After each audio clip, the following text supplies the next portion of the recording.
Welcome to another episode of Adding Context, a podcast of compelling conversations centered on advancing and enhancing the human experience. I am your host, Michael Bollins.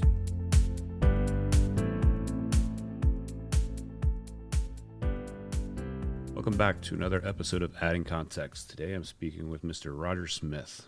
Why don't you go ahead and introduce yourself, sir? I am Roger Smith, and I am the author of the book, The Most Unlikely Leader, An Unbelievable Journey from GED to CEO. Where are you from? Give me a little about you. I was born in New York. When I was 8 years old, we moved out to LA. And, I would say LA is my home, though I have traveled and lived in a lot of states throughout the country. And now I'm actually living in Florida. What was so I guess you did elementary school, high school, and stuff in California?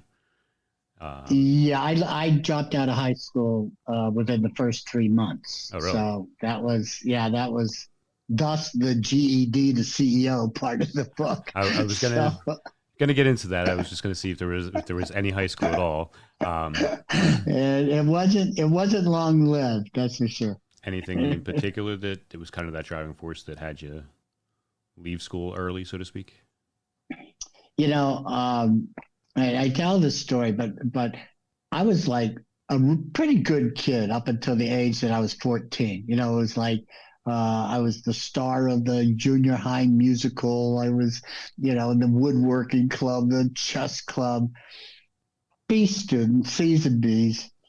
The summer just before I turned 15, the hippie movement was just starting, and I was looking for my tribe, and literally a switch flipped. and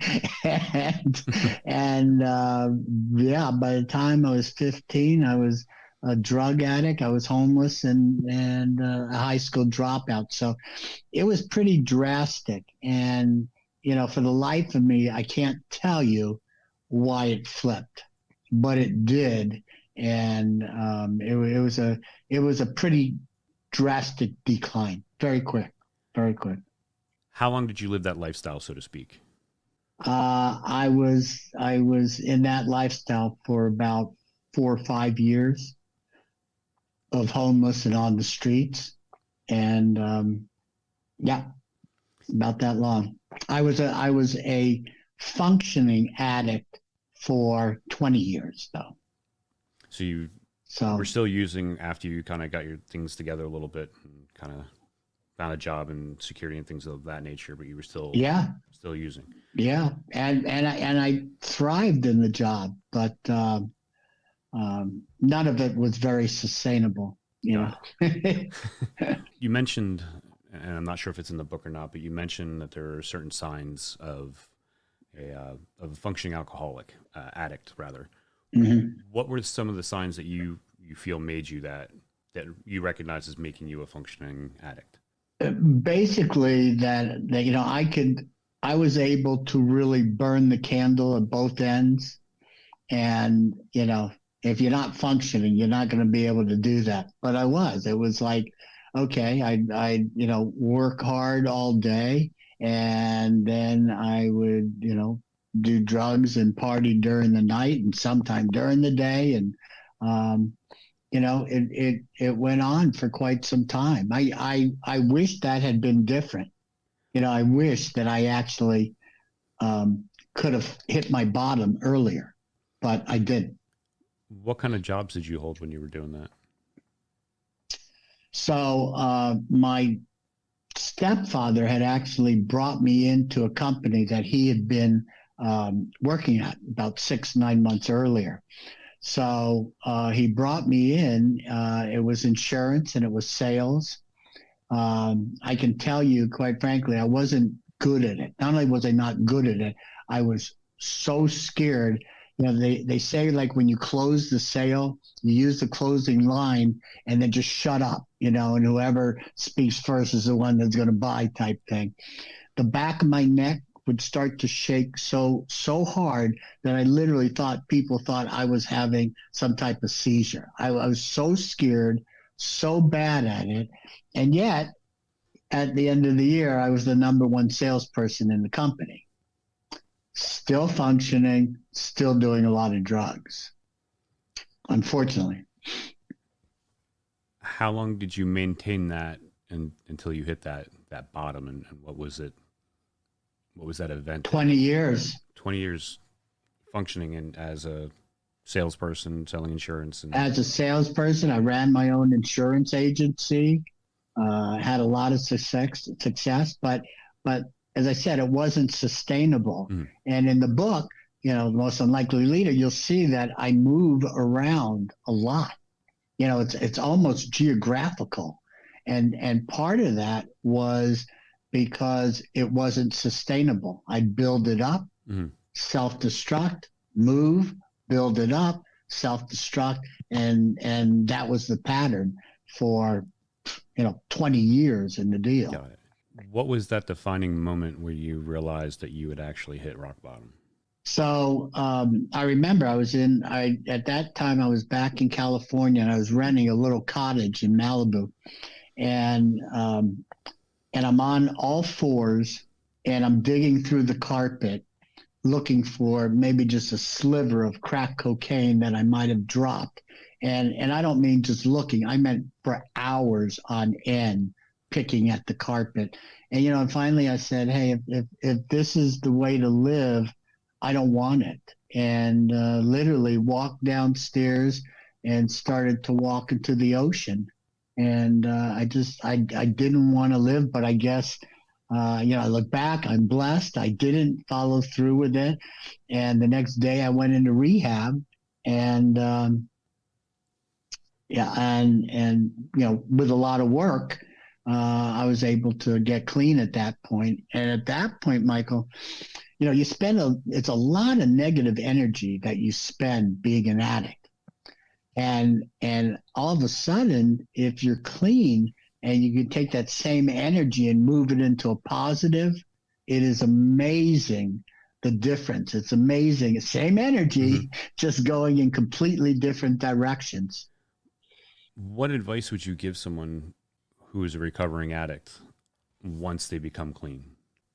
Two things. Number one is I would say don't ever forget who you were, who you are, were, and where you were at the very end. I even to this day, 35 years later, I keep that picture of that being, that monster, in my mind. The second thing is, you create habits, addictive habits throughout those years. So, for me, when I got out of rehab, I literally did the opposite of everything. And I mean to the simplest form. If I put on my right shoe first, I was going to put on my left shoe first. If I brushed my teeth with my right hand, I was going to brush my teeth with my left hand. I was going to do the opposite because in my mind, all of those things that I had done had gotten me to that point and stayed in that point of addiction. So I had to change even the simplest of things to kind of change who I was, what my habits were. And so I would advise that. And then, the other piece of advice that I would say is, we all have our crosses to bear. If you think about my life and my history and, the prospects of me having a bright future were about slim to none. I didn't have anything going through for me. I kind of subscribe to the philosophy that, how most people say, don't ever burn your bridges. I subscribe to the philosophy, burn them all. And I don't mean this as far as relationships. I don't mean like you can if you want. But what I do mean is that so often in our lives, we have like a plan B or an escape hatch. If this doesn't work, I'll do this. And in my life, what I understood is, listen, I'm going to burn those bridges behind me. And so that the only steps that I can move is forward.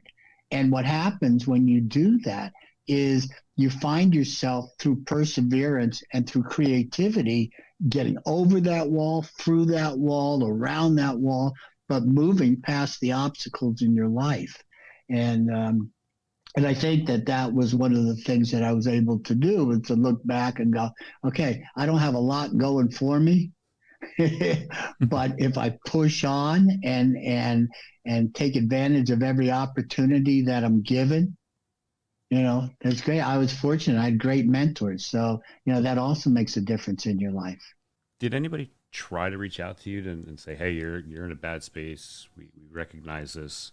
What can we do to help you? Did anybody kind of like offer that olive branch while you were in your 20 years? Yeah. Quite a few people. And, and I thought, what do they know? I can get over it. It doesn't matter. And I couldn't, it'd been going on for so long. I just couldn't even see me doing something else, and also, like I said, I was having success. So then I'm thinking, well, great, I can do both. The reality is that I was having a lot of failures because I couldn't maintain the success. Right. So, but I couldn't, quite rationalize that one in my mind. Do you have any advice for family members or loved ones of addicts of how they might be able to go about to try and reach somebody that's in a destructive path? Yeah, I would definitely, try to get them to meetings, try to get them into whatever, AA, CA, NA, GA, whatever it is, try to get them into a meeting, because, one of the things that happens in your addiction is you feel isolated. You feel like it's just you. Even though there's a bunch, and obviously you're getting drugs through other addicts, but in the end, you just kind of look at it as it's just you. And when all of a sudden you go to a meeting, you're going, oh crap, it's not just me.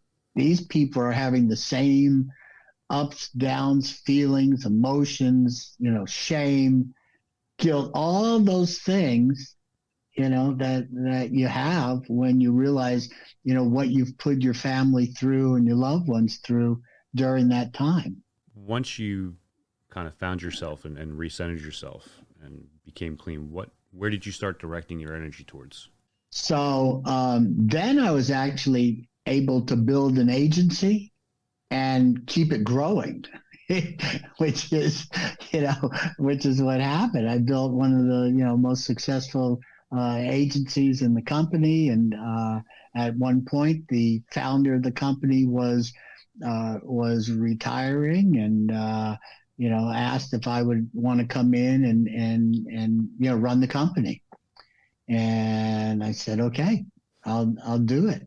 And like I said, I was real fortunate. I can't stress enough, the power of multiple mentors. I just can't stress it enough, because they were able to see things in me that I sure couldn't see myself. If you think about it, as an addict, you have a pretty low self-esteem. You have a pretty negative picture of yourself. So, if people can see through that and let you know that they see something in you, that's so important. And that would be the other bit of advice, which is, for loved ones, is to just, give them your love. Let them know that that you're seeing the best in them.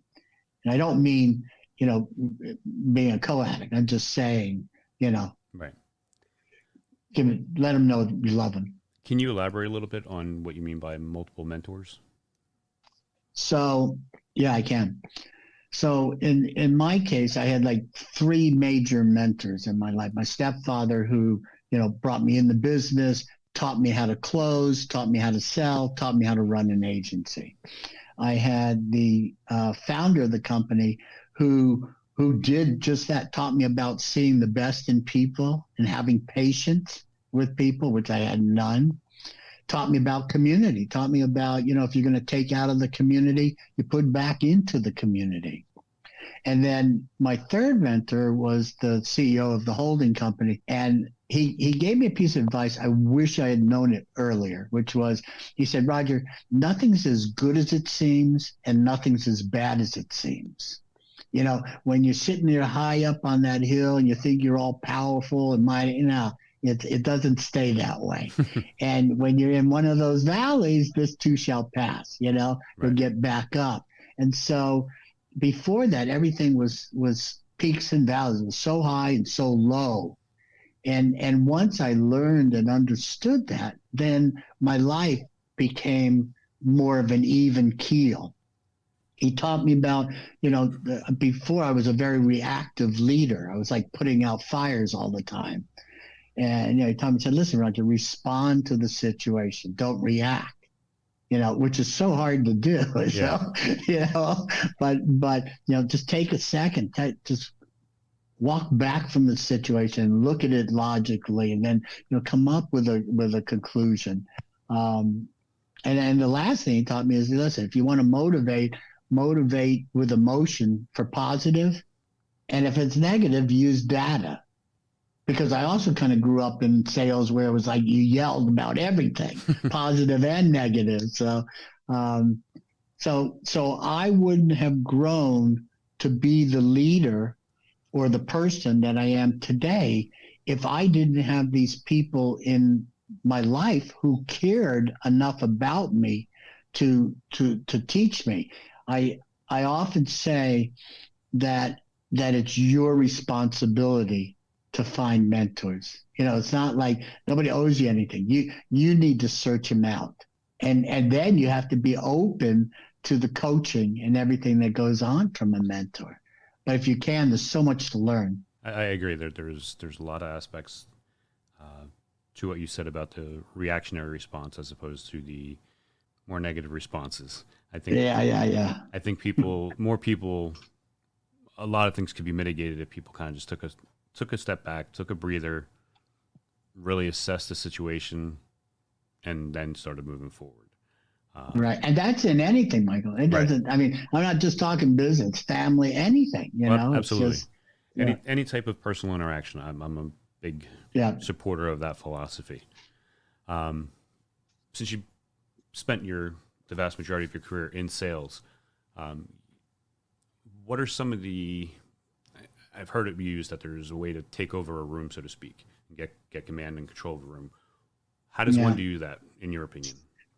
So I think first of all, you better check your belief system, before you walk in that room. And that's really important. I mean, that is just a basic, but people forget that. So, you got to have a belief in yourself. You got to have a belief in the product you're selling. You got to have a belief in, the leadership in your company. You got to have a belief in the company itself.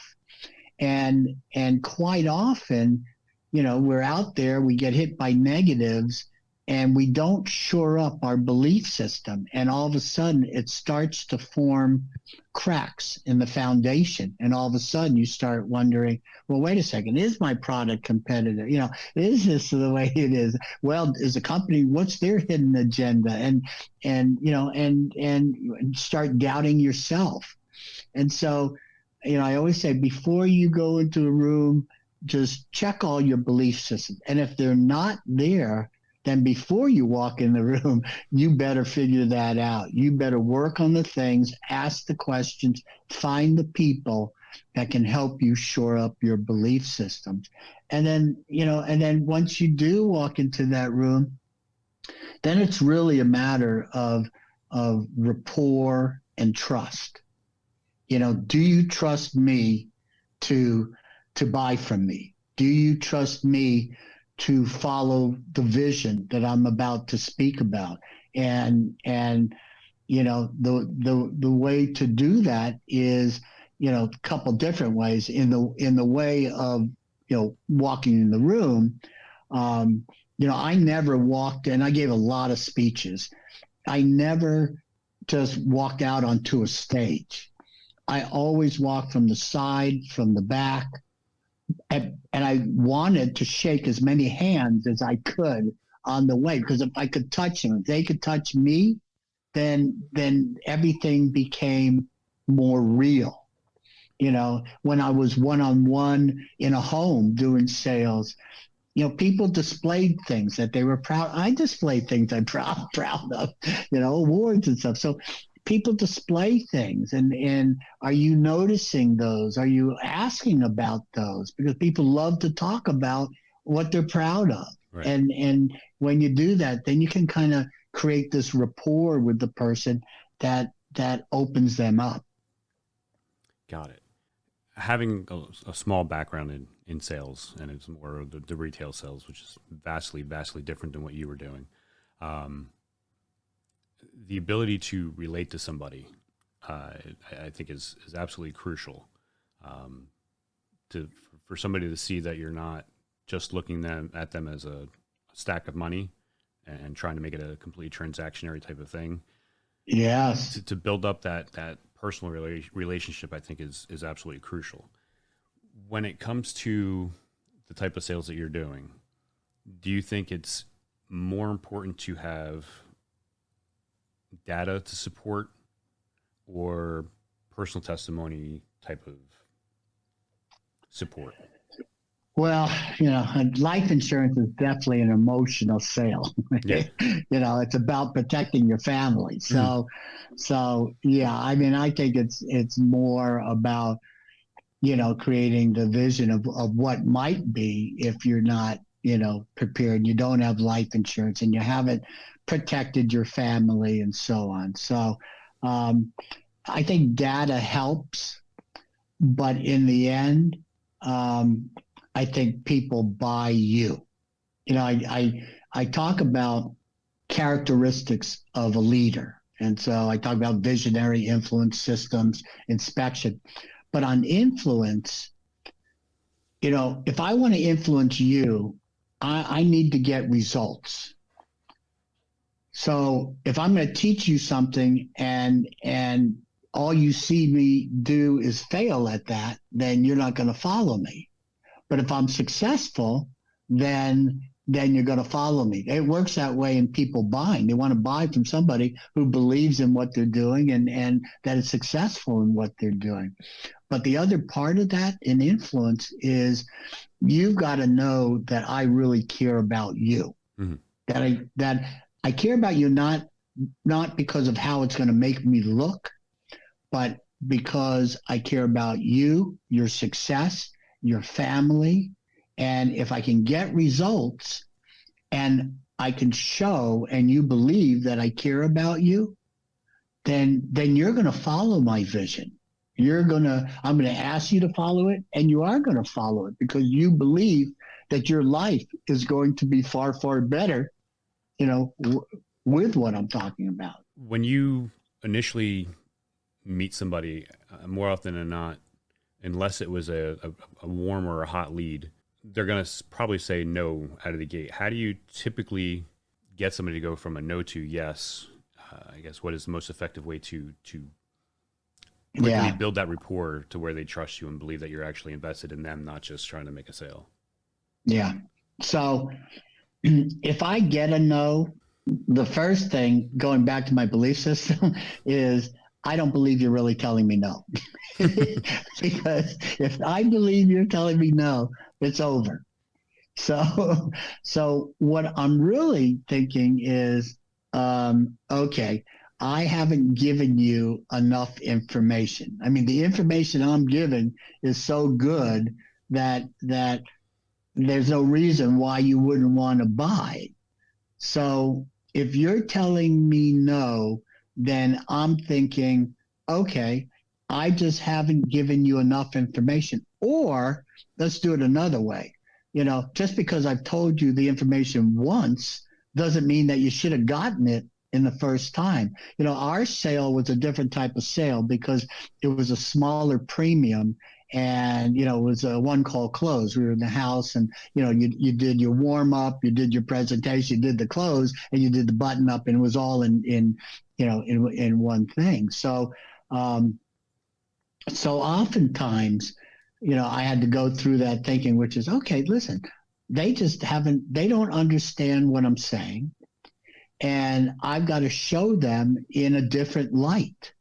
I've got to present it in a different way that helps them understand it.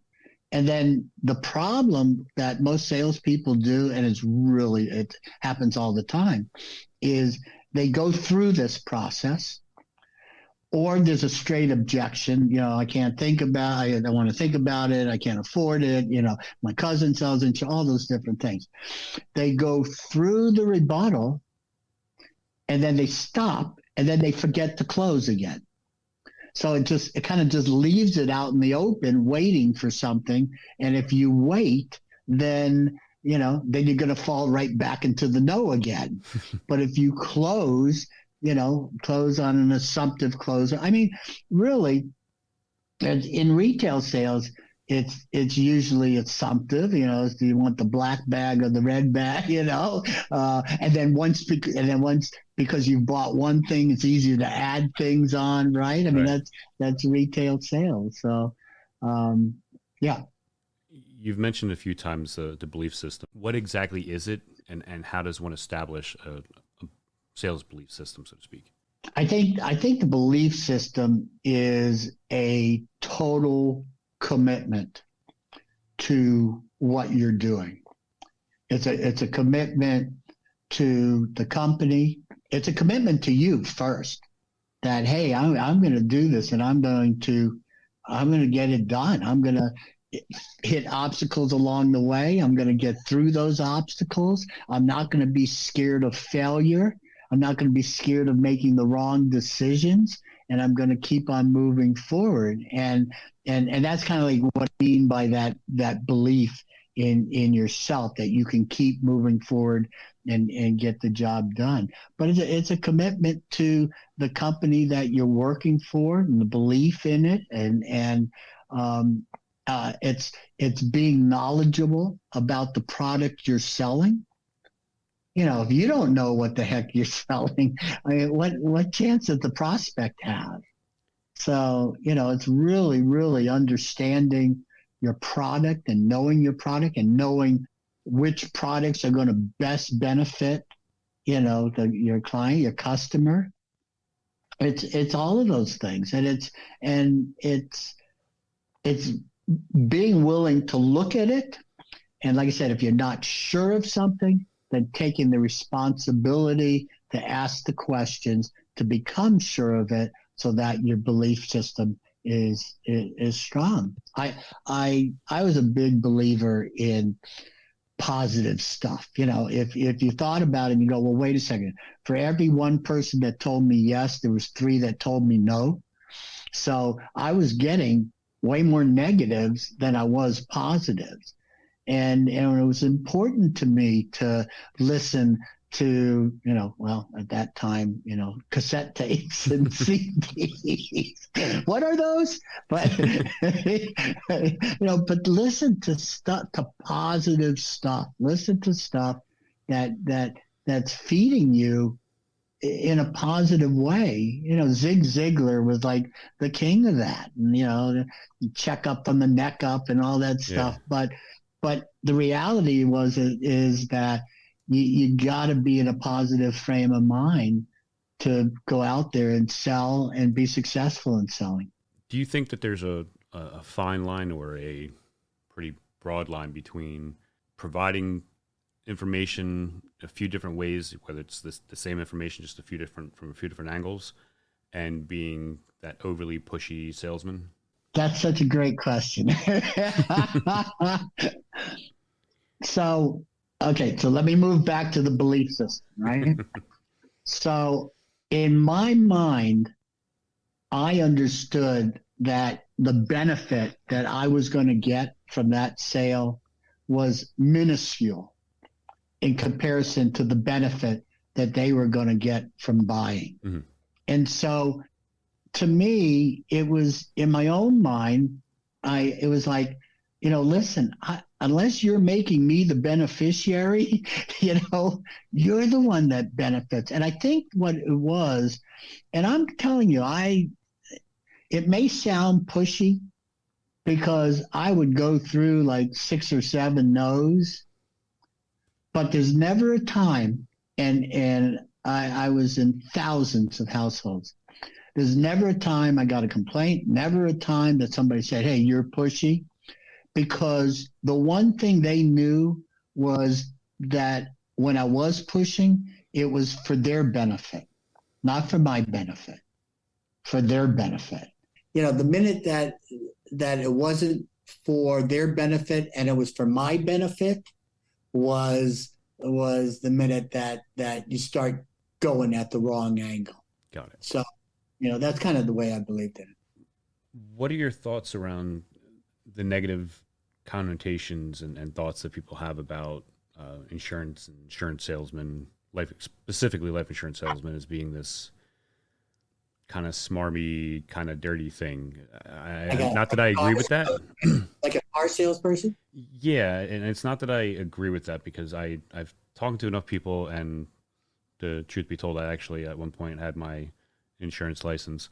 I see the value to it, and I understand that it's not one package fits all, and as long as you can have a service to provide somebody and be able to explain them why that service is important, that's the angle that I would have pushed it from. But what are your thoughts regarding the all the negativity that kind of sometimes surrounds the industry?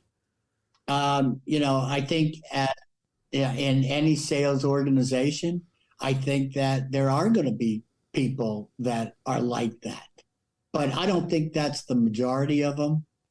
I think that's kind of the far and few in between. Though, when I started in the 70s, it was like a Mad Men type thing, it really was. And there was a lot of things that I thought, man, when I get into leadership, I am never going to do this. I'm never going to allow people to do this, but some of the things that were accepted at that time. So I think that there's like a caricature, of the insurance salesman. I think that you see it in movies and television shows, and they create this negative stereotype. Thank you. The negative stereotype. Same thing for car salespeople. It's the same. It's the same thing. So, I had almost 10,000 salespeople, and it was far and few that I would ever get that type of complaint. But it also is up to us as leaders to keep saying, hey, here's the bigger picture, and this is why they need it, and this is why, how you do good for your family and for their family, and how you do good for the community. And it's always it's the tone from the top, and if you're not creating that tone, then you allow it to get out of control, like Wells Fargo and some of the other sales things. I think that kind of nailed it. The notion that if you allow and promote bad behavior without any consequences, all that's going to do is promote more bad behavior. Yes. As a leader, how do you build and create the environment where your team not only buys into either the product you're selling or the company in and of itself, but able to retain them and keep them working hard for you? So I touched on this earlier about characteristics of a leader. I think the number one characteristic of a leader is that they need to be visionary. They need to see further than the people that they're leading. And if I can create this vision of success, if I can show them the way to have success for their families, do right for the community, if I can show them all the things that they need to, and as I said, show results that it works, then they start to do this buy-in. And it's actually, I've said, like, if you're a leader and you're not spending an hour of your day daydreaming, then you're not doing the primary part of your job, which is figuring out how to grow, figuring out how to, how for your people to make money. Everybody has to win. The customer has to win. The company has to win. Everybody has to win in this situation. So you're constantly trying to create this win-win situation. I think you have to set strong systems. Systems that if all of a sudden I was out of the picture, that things aren't falling down, that they're able to stay up. I think you better have really good inspection systems. And I think leaders fall short on this. I think that they go, okay, I've got a system. And they just assume that that system is being followed. I would go the opposite way and assume that they're not being followed. And because of that, I'm going to build certain inspection systems into that to make sure that it's being done. It's like, your kids say to you, wait, you don't trust me? You don't, you inspect. Well, no, I did trust you. I just want to inspect that what I told you is being done. And it's the same thing with my organization, because I know for a fact that if the systems are being done correctly, then everything good is going to happen. And if parts of it is starting to fall down, then nothing good is going to happen. So it's up to me to inspect the systems that I put in play. I like that. I like that philosophy a lot.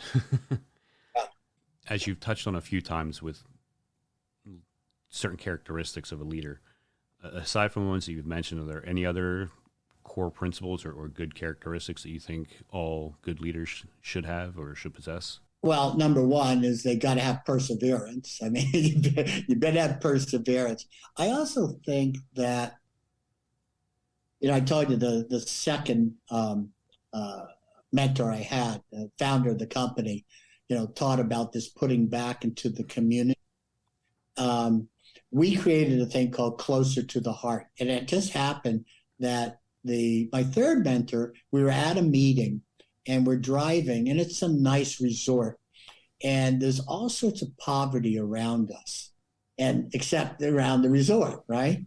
And we kind of made this commitment that wherever we go, wherever we have a meeting, convention, a sales meeting, wherever we go, that community was going to be better when we left it. And so I started asking these salespeople at the conventions and the leaders to donate money to some charity that we would find. And it was amazing. Like all of a sudden, out of the blue, it could be a women's abuse shelter, or the seeing eye, the dogs. And all of a sudden, out of the blue, we would call them up and say, "Hey, we'd like to raise," and we raised $30,000-$40,000 at an event that was just. It was out of the blue. To them, it was like, we didn't even fundraise. These people called us. But for me, in leading an organization, it was that part of telling everybody, okay, listen, you're blessed, man. You're earning a lot of money. Everything's good. Now give back. Give back. Your responsibility. Give back. And when you promote that at the top, then it reaches all levels of the company. So, I think that we have responsibilities to do all of those things if you take on that role of leadership. I'm a firm believer that, and you've mentioned a number of times about failure, but I truly believe that failure is probably one of the best teachers that we have in life. What are some of your greater failures that you attribute the success that you've gained throughout your life? Yeah. So John Maxwell wrote a book called Failing Forward. And it's such a great book. I think, I do think that my philosophy about making decisions and making wrong ones, that we're so scared to make a wrong decision and that would create a failure. And I would say to people that if you make a wrong decision, well, you're not married to it. Make a new one.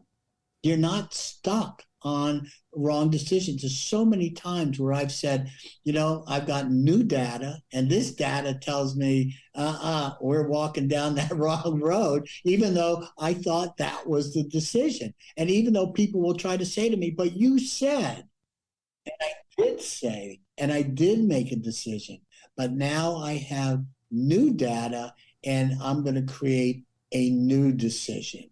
And the only thing I can say about the failure part is that if you just persevere, if you just keep moving forward, those periods of your life where you think it was such a failure, if you just move forward, you just look back and go, that was a bump in the road.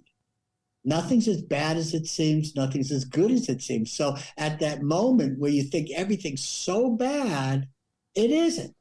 You'll get out of it. You'll move past it. And you know what? And the most important part of it all is you'll learn from it. And it will make you a better person. It will make you a better leader because you've made that mistake. And now you're making a new decision and you're going to learn from it. Listen, I wish I was born a natural salesperson or a natural born leader or a natural born CEO. I wasn't. Far from it. Everything is learned behavior. And part of that learned behavior was making the wrong decisions, having those failures and then moving forward. I wish more people had that thought process. That I wholeheartedly agree that people get hung up on failures. They get hung up on the fear of failing, and they don't embrace whatever that failure is. The other point that you made that I think is absolutely crucial, especially given the current climate, for lack of a better term, is the idea that if you make a decision and new information is presented to you, that you're able to reprocess your position and adjust. Yeah. I think there's too many people who, for whatever reason, immediately ignore any information that comes at them. They're stuck. That's counter to what they believe. You mentioned beliefs before, and there are some beliefs that people have that they hold so dear to their core, it changes who they are as a person, that when they hear something that for most other people might seem logical and rational and unbiased, they just hear because it's counter to their thought process and beliefs, that it's just it's not true. It's false. Yeah. Counter. Yeah. That was a perfect statement. I'm thankful that other people have that thought process. So before I get into my questions, where can people find you, find your book, learn more about you? Yeah. So they can order the book on Amazon. Once again, it's under The Most Unlikely Leader. And then also you can go to my website, rogersmith.me. That's rogersmith.me. That has all my social media links. It has my bio. You can order the book from the website. Please do. And if you like it, do a good review. If you don't like it, do what your mama said and don't say a word. I'll make sure that all those go into the show notes. Let's see. Go with the first question. Would you rather have your house smell like a skunk or rotting trash? Oh, I could do the skunk. I used to live out in the country in Texas. There's a lot of skunks up. There's a lot of good smells out in the country when you get far enough away from everything. Would you rather save your house from a flood or a fire? I would rather save my house from a flood. I actually live at the beach, and I live in Florida, and, I'm always thinking about the hurricanes, but I think I'd rather move in the flood part than the fire part. Yeah, I think there's a little more salvage that can come out of a flood as opposed to a fire. Yes. Would you rather have a scary dentist or a creepy doctor? I would rather have a creepy doctor. I've had scary dentists. I don't like them. I always seem to have close. I always seem to have decent dentists as a kid, and even the current one that I've been using for the last however many years. He's just awesome. I love him. So I would go with the scary dentist, because at least then you can get some painkillers and they can be scary all they want. Would you rather movies have more sequels or less remakes? Yeah, that is just so dependent on whether I like the movie. If I like the movie, I want all the sequels in the world. It's like At some point, it might turn into kind of beating a dead horse, but I think that there could be a way to kind of keep it fresh. You're right. I mean, yeah, I did get tired of Rocky after 5 or 6 or something.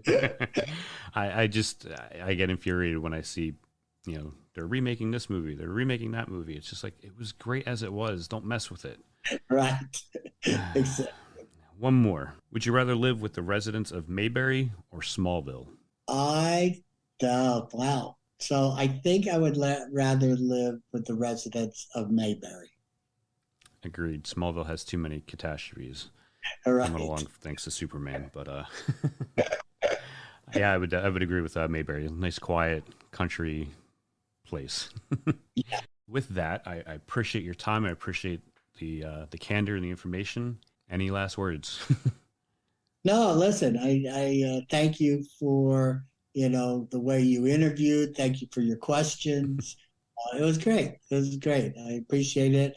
I hope if you're in a place in your life where you feel like the deck is stacked against you, or you're just stuck, you're trying to move over, I hope that move out of it, move forward. I hope that my book, The Most Unlikely Leader, can help you, can inspire you, can motivate you to get past where you are at this point in life.